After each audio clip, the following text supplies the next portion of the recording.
Muy buenas tardes a todos y bienvenidos a un nuevo programa de Viajando en el Tiempo aquí en Radio Agricultura y Agricultura TV.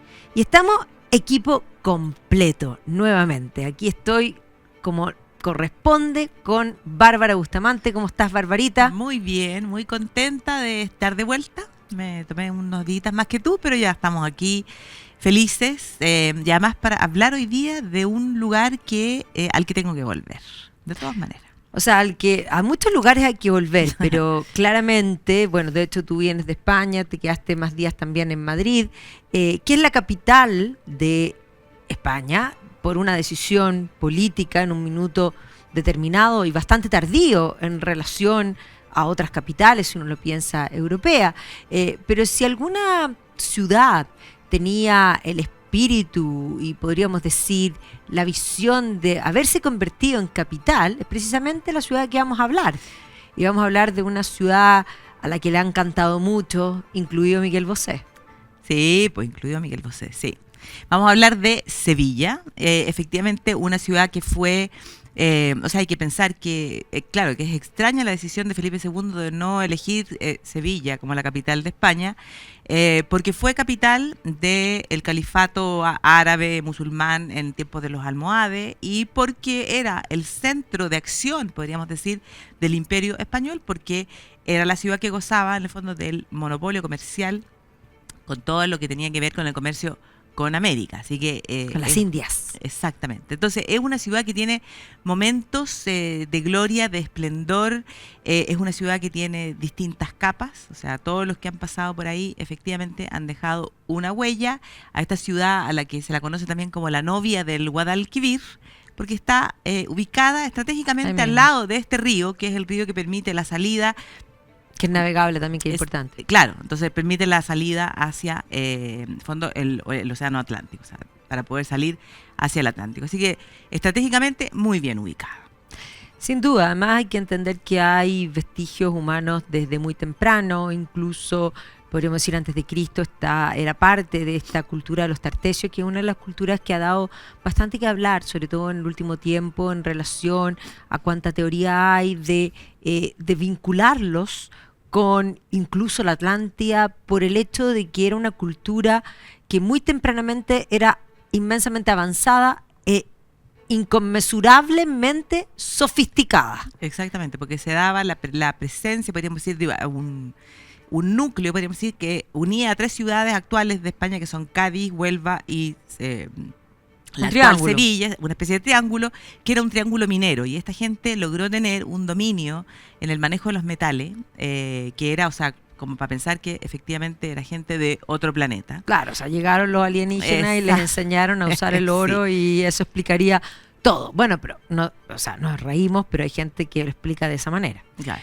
Más allá de los tartesios, de esa presencia, ya obviamente posterior a ellos van a llegar por una parte los fenicios, los cartagineses, y debido a la presencia cartaginesa y en el marco de la guerra entre Roma y Cartago, es decir, las llamadas guerras púnicas, que van a ser ganadas por la República Romana, en la época ya de Escipión el Africano, podríamos decir, comienza lo que va a ser la conquista de Hispania por parte de los romanos. O sea, ya tenemos y hay que entender que Julio César va a pelear primero en España antes de conquistar la Galia, ¿ya? Y por lo tanto se va a romanizar esta Hispania, y en particular lo que los romanos van a llamar Betia, va a ser de las zonas más romanizadas de Hispania, y específicamente la ciudad de Sevilla, o la que es hoy la ciudad de Sevilla, va a estar en parte, digamos, de esa zona, y ahí hay vestigios monumentales romanos bastante impactantes. Hay que entender que no pegado no es la misma Sevilla, sino que en lo que hoy día podríamos decir la conurbación, pero Itálica y otros enclaves romanos son de magnitud, y no se nos puede olvidar que 3 emperadores van a ser hispanos. Exactamente, 3 emperadores van a nacer, el fondo, incluso Trajano es el primer emperador que no es itálico, en el fondo que no es de Italia, sino que nace en esta ciudad que está pegadita a lo que es Sevilla hoy día, que habría sido también una fundación del propio Escipión el Africano, que, como bien tú decías, va a lograr derrotar a los cartagineses el año 206. Y entonces a partir de ese momento es que los romanos van a pasar a llamar a esta ciudad Hispalis. Antes no se sabe bien si fueron los fenicios o los propios tartesios los que la habrían llamado Hispal, así que el primer nombre habría sido Hispal, luego Hispalis por los romanos. Entonces, Escipión el Africano funda esta ciudad un poco como para la vida, podríamos decir, como de la aristocracia, así como una ciudad para que viviera las clases más altas. Y ahí como eso explica, del ocio, y eso explica un poco... los hallazgos monumentales.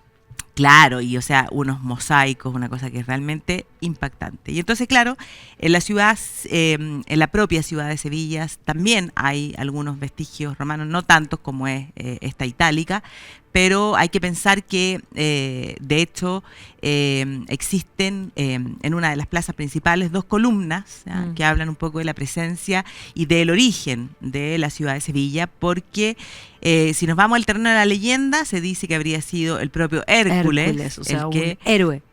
Exactamente, el que funda la ciudad, y existe una inscripción que dice efectivamente que Hércules es quien la fundó, pero que fue cercada por Julio César. Efectivamente, cuando Julio César llega a la ciudad, le habría dado, o le habría generado, o le habría otorgado, podríamos decir, aparte de la nacionalidad a todos los habitantes, la sube de categoría. Ahí se habla de que para Julio César era casi como una pequeña Roma, y entonces habría sido Julio César el que inicia la construcción de las murallas, unas murallas que hoy día se ven, sí, que son espectaculares, pero claro, es evidente que esas murallas no son de la época romana, o sea, la base de la muralla sí, pero... se mantiene la muralla en el tiempo. Claro, porque después vamos a ver cómo van a caer bajo dominio musulmán y las murallas actuales tienen harto de esa época también. Claro, y hay que entender que efectivamente, y un poco en el marco del imperio, a permanecer, como decíamos, emperadores, no solo Trajano, Adriano y finalmente Teodosio son hispanos. ¿Ya? Teodosio va a ser quien hace del cristianismo la religión oficial del imperio, por lo tanto un imperio cristiano que administrativamente se va a dividir, en algún momento la tetrarquía, posteriormente Oriente y Occidente, y efectivamente es la parte occidental la que se va a perder, las provincias occidentales son las que van a caer, porque el resto del imperio, es muy importante hacer énfasis en eso, porque creo que la historiografía, y más bien el copy-paste historiográfico de la gente que repite, cayó el imperio romano. Claro. Ya, cayó el Imperio Romano, perdió sus provincias occidentales y el Imperio Romano de Oriente siguió existiendo. Pero efectivamente, si nosotros pensamos en Hispania, está en la parte occidental y por lo tanto grupos germanos, específicamente vamos a tener los vándalos, los alanos y los suevos, son los que van a caer sobre lo que es la península ibérica, y de hecho de ahí viene el nombre posterior de Andalucía, es Vandalucía, un poco para que nos hagamos esa idea. Y por lo tanto, aquí van a haber pugnas. Y por otra parte, el Imperio de Oriente, que es muy importante porque va a tratar de recuperar todo lo que es Occidente, y son ellos los que van a hacer un acuerdo con los visigodos para ayudar de alguna manera a expulsar a estos grupos. Claro, esa idea de contrata mercenario era algo habitual. Claro, porque no le sale tan bien porque finalmente son los visigodos los que se terminan estableciendo, ¿ya?, en todo lo que es la península ibérica. La ciudad de Sevilla entonces pasa a formar parte de ese reino visigodo, un reino visigodo que tenía capital, bueno, primeramente va a ser un reino que es más extenso, que ocupaba parte también de Francia. Sin embargo, se van a enfrentar a los francos los van a derrotar y eso los hace, en el fondo, replegarse a lo que es al otro lado de los Pirineos, o sea, lo que es la península ibérica, y establecen su capital en Toledo. ¿Ya? Pero Sevilla va a ser una de las ciudades importantes dentro de este reino visigodo, y va a tener una importancia fundamental porque de los personajes más asombrosos, podríamos decir, dentro además de la cristiandad, están las figuras medieval temprano, claro, una luz, ¿ya? Están las figuras, por una parte, de San Leandro, que va a ser responsable en gran medida de la conversión de este reino visigodo o la reconversión de este reino visigodo al catolicismo. Los visigodos se habían convertido, pero eran cristianos, pero eran arrianos. Digamos, claro, eran herejes, eran arrianos. Claro, entonces bajo la influencia de este San Leandro, finalmente Recaredo en el año 587 finalmente abjura del arrianismo y se convierte al catolicismo, siendo entonces este reino ahora ya un reino católico, ¿ya? Y otra de las figuras, probablemente la más brillante, ¿ya?, dentro de la historia de Sevilla en ese momento, va a ser la figura de San Isidoro. San Isidoro de Sevilla. Sí, pues Isidoro de Sevilla es el hermano de Leandro y es el hombre, probablemente el intelectual más importante de este periodo temprano medieval, que va a ser parte, podríamos decir, de esa base que posteriormente va a construir esa visión escolástica que va a cimentar muy profundamente lo que es Occidente. Y por lo tanto podríamos decir que dentro de esas primeras luces, si uno analiza el periodo, estamos hablando del siglo VI, VII, en el fondo estamos hablando de que las mayores luces vienen por una parte de Irlanda y por otro lado de Sevilla. Claro. Y por lo tanto es inmensamente importante, podríamos decir, los ojos, y posteriormente, porque los textos de Isidoro de Sevilla van a continuar iluminando en forma permanente y en el tiempo, incluso hasta el día de hoy. Si uno estudia filosofía, no se puede saltar Isidoro de Sevilla. Claro, la etimología es en ese momento, podríamos decir, como una especie de compendio de todo el saber que existía hasta ese momento, que es la obra magna, podríamos decir, de San Isidoro. Aparte de ser, tiene un verso así donde hace alusión un poco al origen godo de España, o sea, hace alusión a la idea de que ahí está, en el fondo, el como inicio, ese híbrido. Exactamente, ese híbrido que parte con el esplendor de ese mundo visigodo. Así que, de hecho, está ahí en Madrid, de hecho, hay una escultura, una estatua de San Isidoro de Sevilla que un poco recuerda esa idea, de que el origen de España efectivamente está en ese reino, en el esplendor de ese reino. Pero todo ese esplendor, ¿ya?, del reino visigodo va a llegar a su fin. Los visigodos van a tener el gran problema de pugnas internas entre las propias familias gobernantes, se peleaban entre padres e hijos, porque se además traicionaban. no necesariamente eran hereditarios, como que ese es un gran tema, porque que de hecho uno podría analizar la política actual, el hecho que cuando los cargos son electos generan esas pugnas de poder en forma constante. Cuando los cargos son hereditario, damos una mayor estabilidad, ¿no? Está sentado que eso es la línea y punto. Y es cierto, puede tocarte bueno, y ha habido muchos reyes extraordinarios, y puede tocar reyes malos, claro. Es verdad, eso también es cierto. Exactamente, entonces ahí llegamos al último de los reyes visigodos, que es don Rodrigo, que de hecho fue traicionado, se dice que incluso por los propios visigodos, que habían hecho un acuerdo para que finalmente los musulmanes, árabes y bereberes, o sea, del norte de África, invadan la península en el año 711, y él pierde en la batalla de Guadalete y se inicia la conquista por parte del Islam de los territorios de la península ibérica, que rápidamente, en menos de 3 años, llegan hasta el norte. O sea, solo una franja, podríamos decir. Claro, ahí hay que un poco dimensionar que Mahoma recibe el llamado en el 600, la visión en el 611, muere en el 632, y el Islam se expande rapidísimo, y por lo tanto uno podría decir primero es Islam ortodoxo,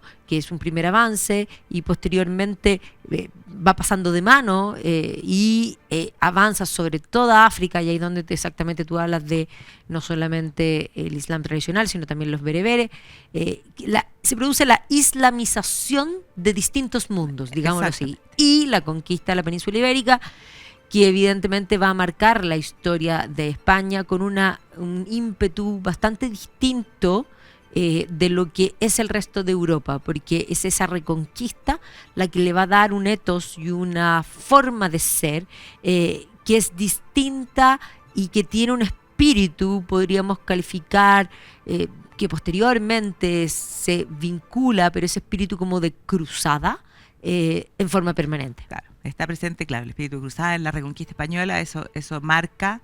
Hay que pensar que además la presencia del mundo islámico va a dejar una huella que es imborrable, y esa es la razón por la cual muchas veces se habla de ciertos lugares en España, como el caso de Toledo, como va a ser el caso de Sevilla, que son estas ciudades como especies de crisol, ¿ya? Donde logran convivir, ¿ya? Durante ciertos periodos de manera pacífica, otros momentos en los que evidentemente no es pacífico, pero se logra dar la fusión de tanto el mundo cristiano como los musulmanes y también el mundo judío, y eso es lo que hace que, por ejemplo, en España sea el único lugar del mundo donde se desarrolla el arte mudéjar, que es una cosa realmente extraordinaria. Pero ahí entonces, es donde esta ciudad cae en manos del Islam y pasa a llamarse Isbililla. Isbililla, Sevilla. De ahí viene el nombre, o sea, básicamente. Y de hecho también van a ser los musulmanes los que comienzan a llamar al río, lo llaman el río Wadi, ¿ya? Y entonces del Wadi vamos a pasar después, posteriormente, al Guadalquivir, ¿ya? Y durante el dominio islámico, Sevilla vive un periodo de gran esplendor. Bueno, que ahí hay que decir que lo que se va a instalar en lo que es la península ibérica del mundo del Islam es probablemente de las cosas más asombrosas, que es este reino llamado Al-Andalus, que de alguna manera va a conseguir poco a poco una independencia del resto del mundo árabe. Ya primero, en el fondo, que va a terminar siendo califato. Claro, porque lo que ocurre es que la conquista por parte del Islam de la península ibérica se da en tiempos de la dinastía Omeya, y los Omeyas controlaban en el fondo todo el califato. Sin embargo, ellos establecen... Que hablemos de califato con todo el territorio. Claro, con todo, o sea, el norte de África, todo el Medio Oriente, establecen su un poco lo que quería recuperar el Estado Islámico. Claro, exactamente. Establecen, de hecho, ellos son los que establecen la capital, la ciudad de Damasco, ¿ya? Que hoy día es Siria. Sin embargo, va a cambiar de mano el Islam. Obviamente que se van a producir divisiones, pero cambia de mano y en general uno podría decir que aparece una nueva dinastía que son los abásidas. Y cuando aparecen los abásidas, que cambian la capital y la establecen en la ciudad de Bagdad, más o menos para el 750, en la península ibérica, los omeyas se rebelan en el fondo a este dominio abásida, y entonces Abderramán I va a declararse emir, y a la península ibérica como el Emirato de Córdoba, con capital en la ciudad de Córdoba, y posteriormente se va a declarar califa. Entonces, califato independiente. Entonces ya tenemos un califato, podríamos decir, en el Medio Oriente y el norte de África, con los abásidas, y un califato con los omeyas en la península ibérica. Y entonces ahí Sevilla comienza a entrar en este periodo de esplendor. No me cuentes más. Vamos a comerciales y volvemos.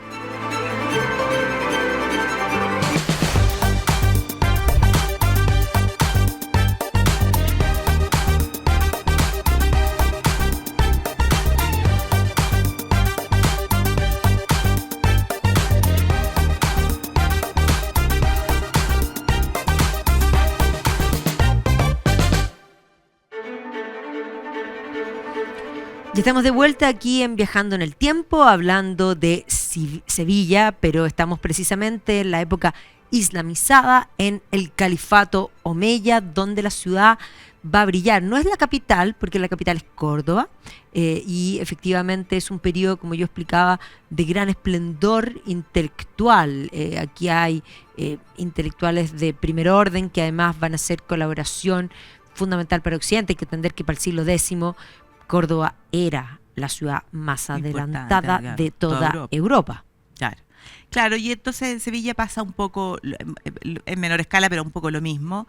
La ciudad se llena de gente, la ciudad hay que pensar, hay que imaginar así, incluso hay que sentirlo, hay que olerlo, las especies, los colores, los mercados, ¿ya? Entonces la ciudad, con la ubicación estratégica del tener el río al lado, que servía para la navegación, para el comercio, entonces la ciudad comienza a desarrollarse. Pero no es ese todavía el periodo de máximo desarrollo, porque se va a tener que producir, de hecho, la disolución de ese primer califato en el año 1031 y en el fondo la creación de lo que se conoce como los reinos de taifas, que son distintos reinos, para que Sevilla entre a tener, como podría decir, su vida propia y finalmente termine con el tiempo convirtiéndose en la capital, ahora cuando aparezcan los almohades. Entonces, primero se convierte en una taifa, ¿ya?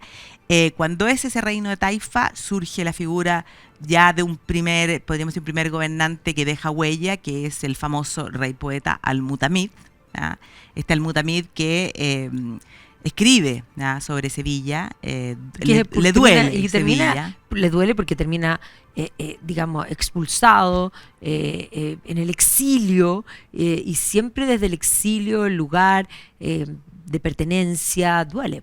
Claro, claro. Entonces queda, de hecho son los propios almorávides, los que aparecen después, los que lo toman preso, lo mandan a Marruecos y ahí, estando preso, él escribe estos versos que donde llora por Sevilla y de hecho hay canciones que en el fondo están basadas en esos mismos poemas. Así que ese es con la taifa comienza a vivir este periodo de esplendor. Luego llegan los almorávides, ya, pero ahí va a ser un momento importante cuando la reconquista cristiana avance. Bueno, la reconquista la verdad es que va a tener momentos clave. Primero va a ser la recuperación de Toledo, que es fundamental, hasta la época del Miocid, un poco para que nos ubiquemos. Entonces, efectivamente, recuperar la capital visigótica, que había sido de ese reino cristiano visigodo, implicaba un ímpetu de querer continuar, ¿ya? Y por lo tanto esto, bueno, va a seguir avanzando, pero va a ser probablemente el punto determinante, el triunfo en la batalla de las Navas de Tolosa, lo que va a permitir posteriormente a eso la recuperación de Sevilla para la cristiandad. Claro. Pero antes de que la recupere la cristiandad, el periodo así donde tenemos además las grandes joyas que probablemente muchos de ustedes tienen en mente, bueno, esa imagen habla un poco de esa el periodo y por supuesto, el periodo almohade va a dejar no solamente, claro, sí, va a construir la Giralda. No hay que pensar, porque cuando uno piensa en el complejo Giralda Catedral, es un complejo que se construye en el tiempo. Hay que pensar en la Giralda y en parte de la Giralda, porque sin coronación, digámoslo así. Pero también hay que pensar en el Alcázar, que es una belleza impresionante, y la torre en el fondo del Oro, que está pegada al río, que es parte de ese escenario, de esa vista. O sea, gran parte de esas edificaciones que hacen de lo que fue Isbililla, Sevilla hoy día, patrimonio de la humanidad, tienen que ver con eso. Claro, hay que pensar que, por ejemplo, la Giralda era el alminar desde donde el imán subía a llamar a la oración. Sí, por supuesto. Entonces había una mezquita, estaba este alminar, y evidentemente que después, cuando se produzca la reconquista cristiana, eso se va a transformar en la catedral de Sevilla y el alminar, la Giralda, en el fondo el campanario. Exactamente. Entonces ahí uno ve cómo están las capas en la ciudad de la presencia de todas estas distintas culturas, que hace que por eso tenga en el fondo ese patrimonio cultural de hecho, tan se mantiene rico. también el patio de los naranjos como claro, los naranjos, piensa el olor del azahar, claro, todo eso es lo que evoca la ciudad de Sevilla.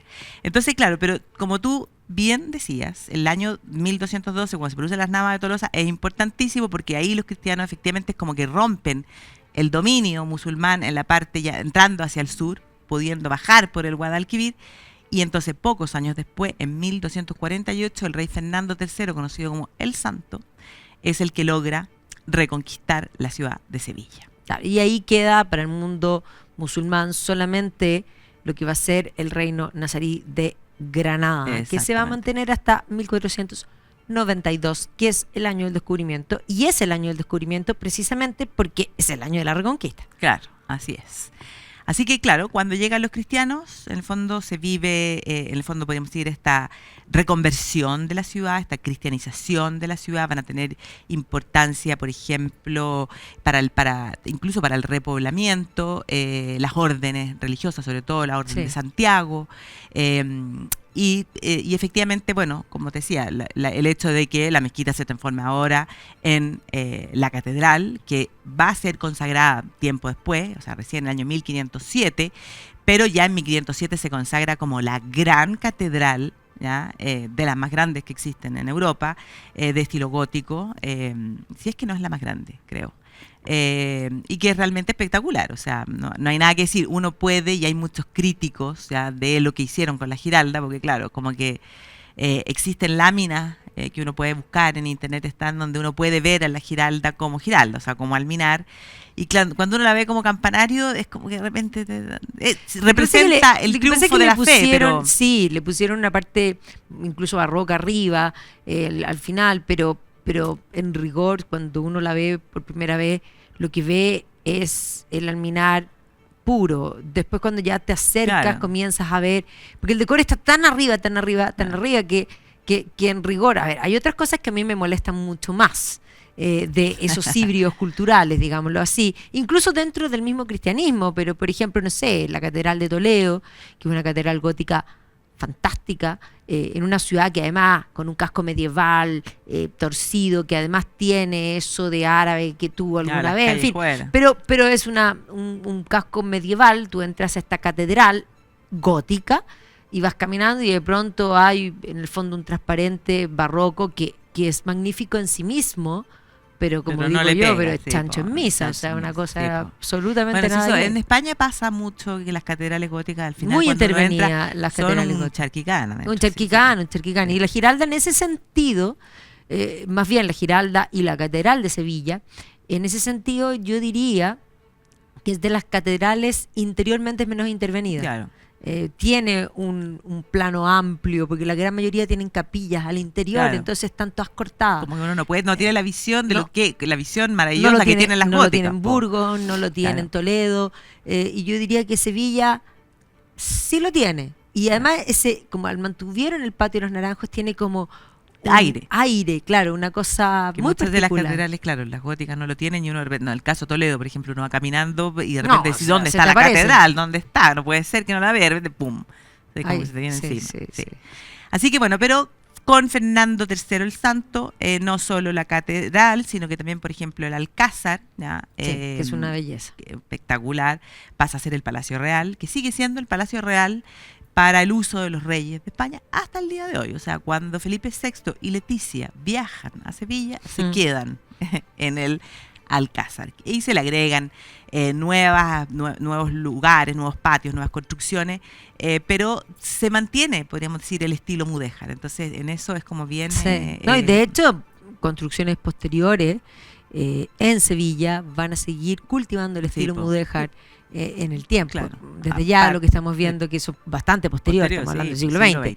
Ya, pero otras construcciones también en el tiempo van a buscar cultivar ese estilo. Entonces, el hijo de Fernando III es importante también dentro de lo que es la cristiandad y dentro un poco de la luz, podríamos decir, de este periodo, porque es Alfonso X, conocido como el sabio.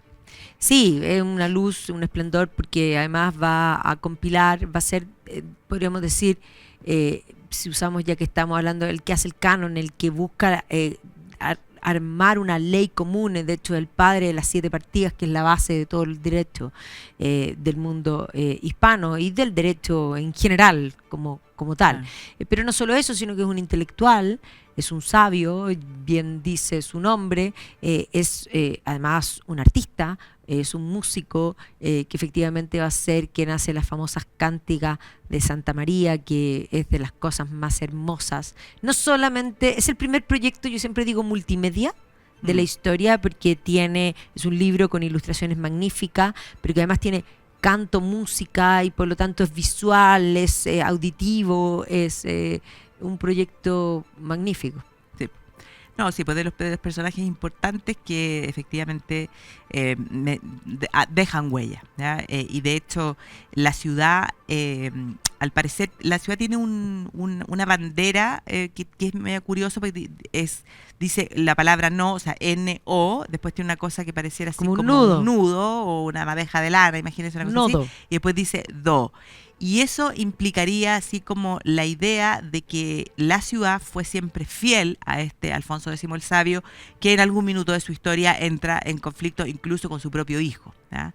Y entonces se hace referencia a eso, que la ciudad siempre se mantuvo fiel a este Alfonso X el Sabio. Pero lo cierto es que el segundo gran momento, podríamos decir, de esta ciudad va a producirse cuando aparezcan los reyes católicos que efectivamente logran finalmente poner fin a la presencia musulmana en la península ibérica, derrotando a Muhammad Boabdil el Chico, en la batalla de Granada, y finalmente Granada se rinde en enero de 1492. Y tras eso, la reina decide apoyar por decisión propia y sin tener que mendigarle a nadie y sin tener que vender sus joyas, ni mucho menos, a Cristóbal Colón, quien venía pidiendo apoyo a muchos reinos y en forma... si hay algo claro, que Colón fue persistente y constante, y la reina decide... la sigue y la consigue, decide apoyarlo en este proyecto en el cual ella no creía. Firman las capitulaciones de Santa Fe. Santa Fe era un lugar que se había establecido al lado de Granada, y por lo tanto ahí se firman esas capitulaciones donde le dan todo, por lo cual demuestra y queda evidencia que no creían en él. Pero Colón sí llega a un lugar y comienza con eso a llegar el oro de América a precisamente España. Y hay que entender que después de los Reyes Católicos, y esto es muy importante porque, claro, va a pasar el reino a su hija Juana, y Juana, la llamada la loca, que probablemente hoy día tenemos más claro que de tan loca para nada, pero efectivamente habían pugnas políticas, ideológicas también, que van a hacer que el trono termine recayendo finalmente sobre el hijo de Juana y Felipe el Hermoso, que es Carlos V. Y esa es la época de Carlos V,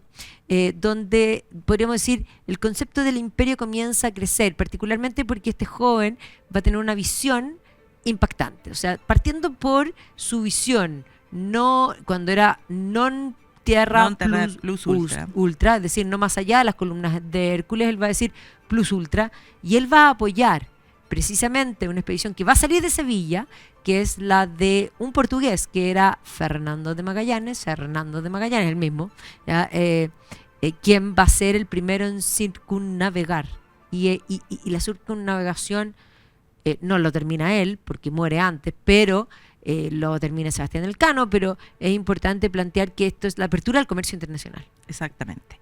Y va a ser un punto clave, ¿ya?, para esa apertura del comercio internacional, el hecho de que, claro, por la posición geográfica de Sevilla, porque gran parte de los viajes hacia el Nuevo Mundo salían desde Sevilla, el hecho de que se establezca la casa de contratación en Sevilla. Desde el año 1503 se inicia, en el fondo, la idea de establecerla ahí, que son una serie de edificios que en el fondo manejaban y tenían el monopolio del comercio con América. Entonces hay que imaginar que a Sevilla comienzan a llegar todos los productos que venían de América. O sea... todo pasando en Sevilla. Y ¿cómo se llama? Y personajes, ¿ya? Y habitantes de todo el mundo conocido llegaban a Sevilla para poder comerciar. Entonces ahí uno tiene que imaginarse que efectivamente estaba todo pasando. Y claro, un hito clave es cuando efectivamente Carlos, en el año 1517, o sea, él tenía 17 años, porque hay que pensar en los cabros que tienen 17 años hoy día. A los 17 años decide apoyar este proyecto que le presenta a este portugués nacionalizado castellano, que ya lo había presentado en Portugal y no lo habían pescado, y esa es la razón por la cual se nacionaliza, podríamos decir, castellano, de llegar a la isla de las especies, pero navegando para el otro lado, o sea, por el occidente, sabiendo que ya era que América era un continente. Y que no eran las Indias. Exactamente, que no eran las Indias, y que evidentemente, como era un nuevo continente, en algún lugar tenía que existir el paso para pasar hacia el otro océano que ya había sido visto, podríamos decir, desde la zona de Panamá. Entonces se sabía que había otro océano, había que encontrar por dónde pasar. Y entonces va a ser Magallanes, que parte con 300 hombres, parte desde Sevilla, y se va a demorar más o menos, se demora casi un año, hasta que finalmente el 1 de noviembre del año 1519 llega a nuestro estrecho de Magallanes. Sí. ¿Viste? Y logra 520. el paso. Claro. Exactamente. Y logra ese paso, y efectivamente, bueno, continúa el viaje después de una travesía que es tremenda, todo narrado porque llevaban al interior también un hombre que se dedicó a escribir, Pigafetta. Logra el paso, y cuando llega a las islas, cercano ya a la isla de las especies, lamentablemente Magallanes va a entrar en un conflicto con la población aborigen en la isla de Mactán, y ahí va a morir, ¿ya? Y entonces cuando muere, como tú decías, es Sebastián Elcano el que dice el que tiene que terminar la travesía. Y que tiene que pasar allá a los tratados. Exactamente. Para poder volver. Sabe que no puede devolverse por donde mismo venía, sino que tiene que pasar por la costa africana, que en el fondo le correspondía a Portugal, pero efectivamente lo hace y es la primera vuelta al mundo. Exactamente, pero vamos a ir a comerciales y volvemos.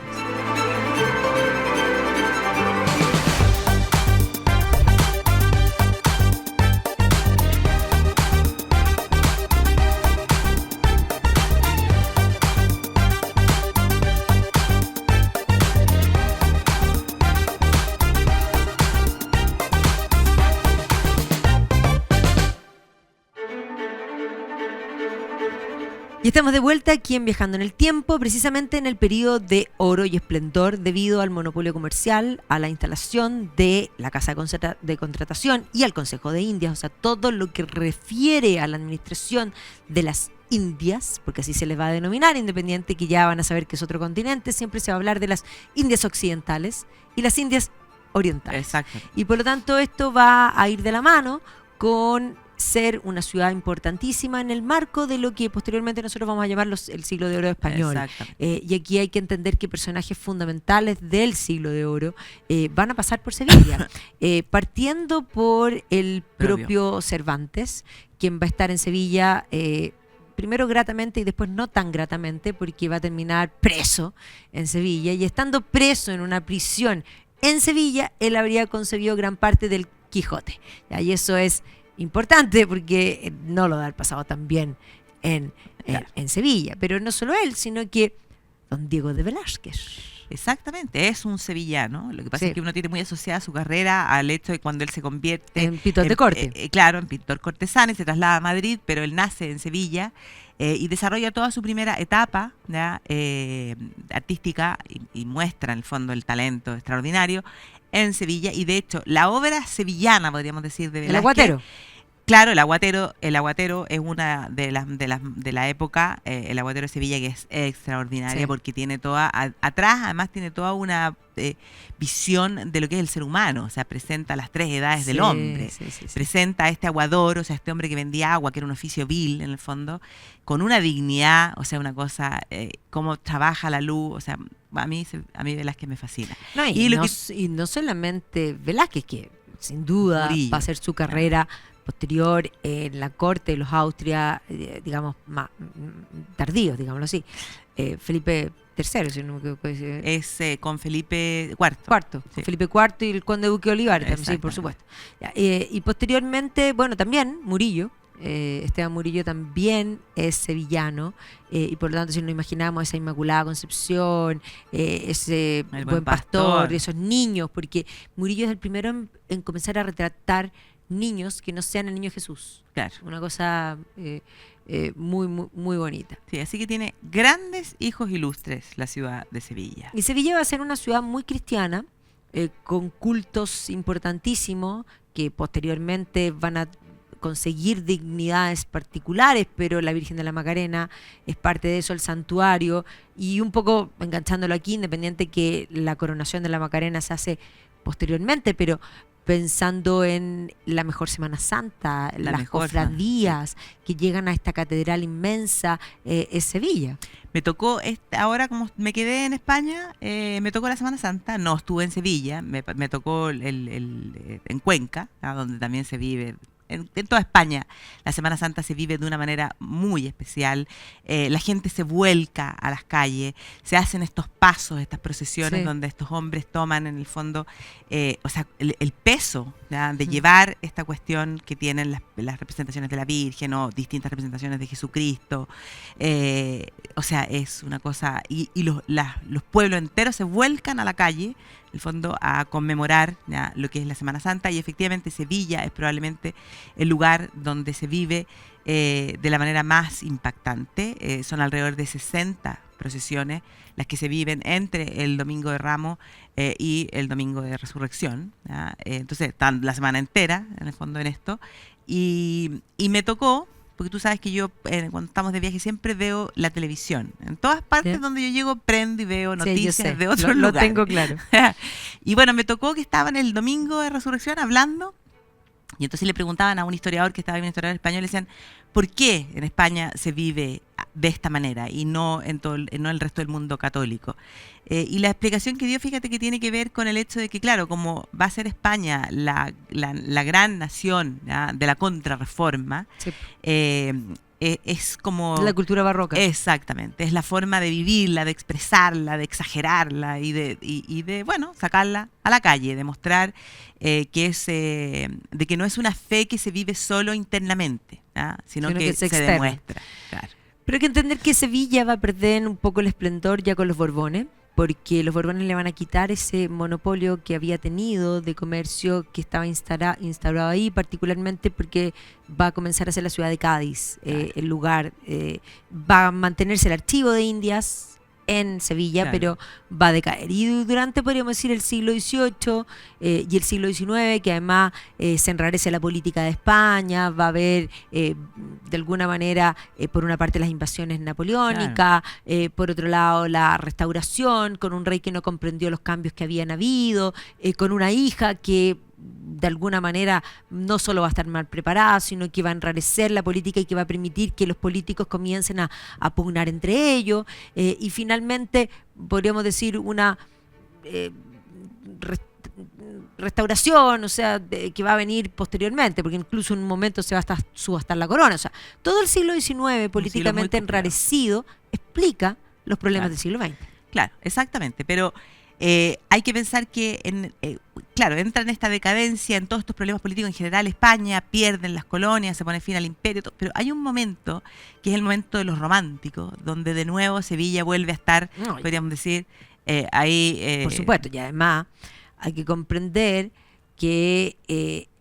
sí, claro, por una parte Lord Byron va a decir que es la más ciudad de todas las ciudades, una cosa curiosísima, ¿qué habrá querido decir?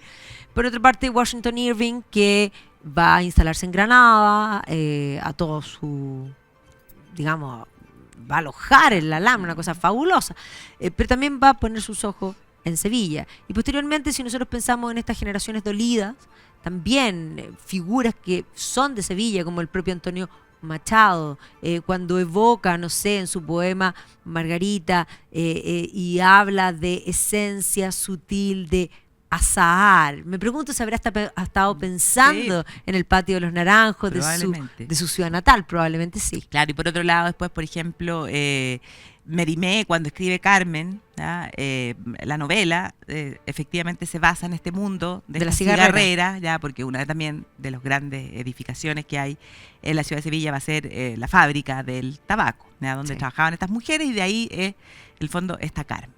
Así que tiene... Donde Bizet le va a poner, es decir, la música, y la convierte en algo, y es como lo que se evoca a este mundo flamenco, que además porque hay que, se exporta, podríamos decir. Hay que pensar, efectivamente, pues Sevilla, que tal vez no lo dijimos al comienzo, pero esta ciudad del sur de España es la capital de la zona de Andalucía, y si pensamos en Andalucía, ya hay que pensar en los tablaos, en el flamenco, en las corridas de toro, ¿ya? Y todo eso queda muy plasmado muchas veces en todas estas... Sí, por eso, Marín, en Carmen, sin duda, eso va a ser así.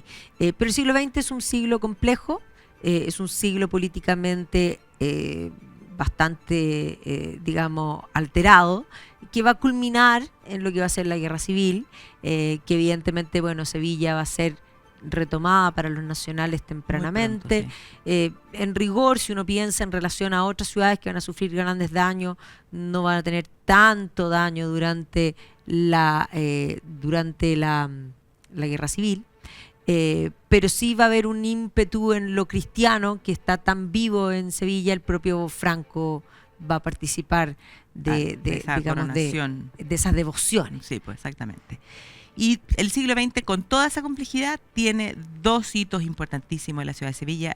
Lo primero, 1929, cuando se construye la Plaza España. Exacto, pero ahí hay que entender que para poder entender la Plaza España hay que entender que la hermana, en el fondo... De Isabel II de la Reina. Claro, de la reina, la hija, en el fondo, de Fernando VII, se había instalado en esta zona, había construido un palacio y tenía unos jardines... Palacio de San Telmo, claro. Maravilloso, que cuando queda viuda ella decide donar todo esto, y por lo tanto en esos jardines Que el parque de María espectaculares, Luisa. el parque de María Luisa. Se van a construir el año 29 estos recintos feriales, que era una época en que los recintos feriales se construían para la eternidad. Y efectivamente hoy día cuando uno visita lo que es la Plaza España, que así se denomina, porque es esta idea de un evento iberoamericano, de unir todo lo que es Hispanoamérica, incluir incluso a Brasil y Estados Unidos América, ¿ya?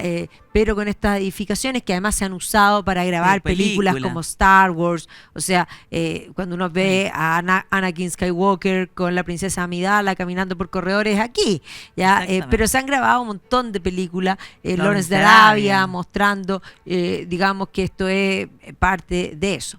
Y por lo tanto, este recinto ferial que quedó para la posteridad contrasta mucho con el otro granito que va a suceder más adelante, que es otra feria que va a ser en la Expo Sevilla del año 92. Y el año 92, si uno mira, claro, es lo futurista, lo moderno, recordamos el pabellón de Chile porque llevaron un iceberg, pero si uno mira el pabellón de Chile estéticamente, es horroroso. Ya, el iceberg bueno, el puede pabellón ser de Chile del 29 tampoco era nada bonito. No, pero por último era parte del modernismo que tenía un afán, o sea, habían, de hecho, de esa exposición sobreviven varios edificios, no todos porque eran muchos más, pero si uno piensa en la del 92 ya estamos en el marco de una cultura cuasi desechable. Claro. Sí, del 92 van a quedar cosas que son fundamentales para Sevilla, porque el 92 se va a construir el AVE, que es el tren rápido de Madrid, de Atocha directamente a Sevilla.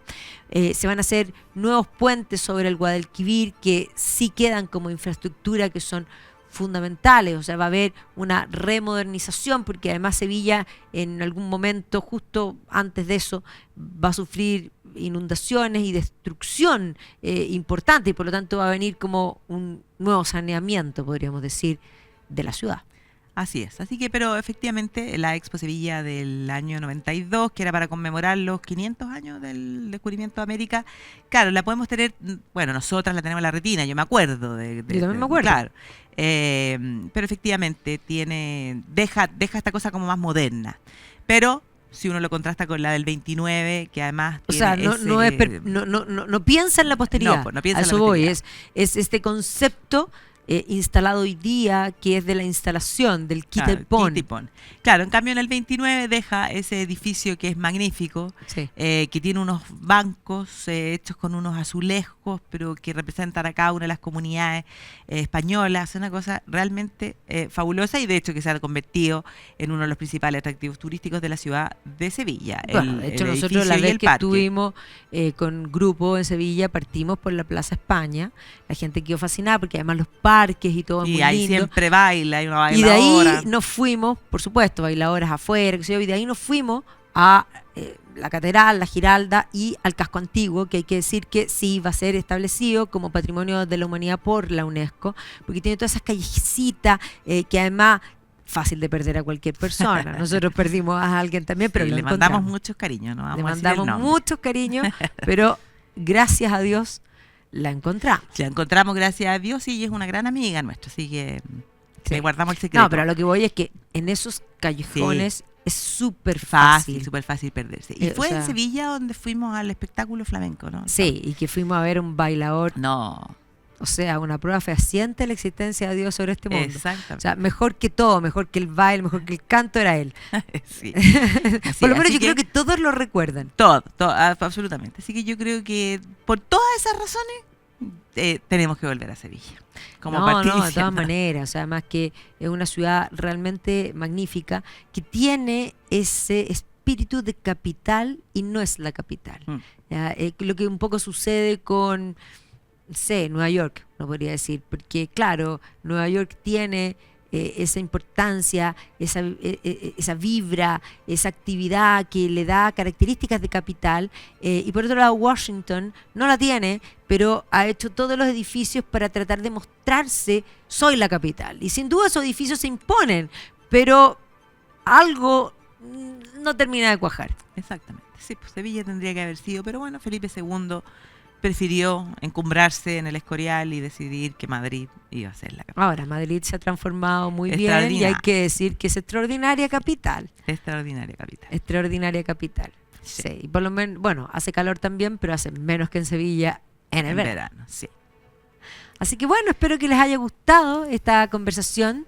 Vamos a seguir hablando de ciudades, que vamos a hablar de ciudades que no son capitales, pero que dan un poco pie para hablar de ellas. Así que vamos a estar todas estas semanas hablando de ellas. Solo también quiero aprovechar de recordarles que tenemos viajes de la Red Cultural, que vamos en agosto a Escandinavia, y por lo tanto aquellos que les interese conocer Dinamarca, Noruega, arriba los fiordos, el mundo de los vikingos, también Estocolmo, porque lo vamos a incorporar, pero de Suecia solamente vamos a incorporar Estocolmo. Bueno, todavía quedan plazas, así que nos pueden escribir a magdalena@redcultural.cl. Bárbara@redcultural.cl. Y la próxima semana vamos a estar hablando, lo anunciamos desde ya, de una ciudad que es como el sueño, de alguna manera tantos la han querido emular, ¿ya? Porque se habla de tantas ciudades como la nueva Venecia, pero Venecia hay una sola. Así que nos vamos a adentrar en ese concepto de canales, en islas que de alguna manera no tienen mucha explicación del por qué a alguien se le ocurre fundar una ciudad ahí, ¿ya? Así que nos vamos a subir al Vaporetto y los invitamos a ir con nosotros a Venecia. ¿Te parece, Barbarita? Me encanta. Me encanta Venecia. Sí, a mí igual. Pero me gusta sí. ir. Sí, pero hay que ir como fuera de temporada. Porque Sí. en temporada No, es horroroso. un horror. Pero como estamos fuera de temporada y estamos fuera del ámbito, vamos a ir felices a Venecia. Así que nos vemos la próxima semana. Nos vemos.